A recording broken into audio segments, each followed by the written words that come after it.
യേശുവേ നന്ദി, യേശുവേ സ്തോത്രം, യേശുവേ ആരാധന.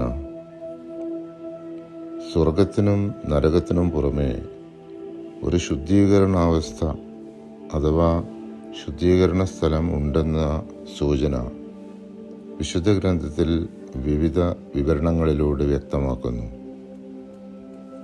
നമ്മുടെ മരണാനന്തരം പരിശുദ്ധനിൽ പരിശുദ്ധനായ ദൈവസന്നിധിയിലേക്ക് അടുക്കുവാൻ നമ്മുടെ ആത്മാവിനും ഒരു പരിപൂർണ ശുദ്ധീകരണം അനിവാര്യമാണെന്ന് വിവരിക്കുന്ന തിരുവചന ഭാഗമാണ് വെളിപാടിൻ്റെ പുസ്തകം 21-ാം അധ്യായം 27-ാം തിരുവചനം. എന്നാൽ കുഞ്ഞാടിൻ്റെ ജീവഗ്രന്ഥത്തിൽ പേരെഴുതപ്പെട്ടവർ മാത്രമേ അതിൽ പ്രവേശിക്കൂ. അശുദ്ധമായതൊന്നും മ്ലേച്ഛതയും കൗടില്യവും പ്രവർത്തിക്കുന്ന ആരും അതിൽ പ്രവേശിക്കുകയില്ല.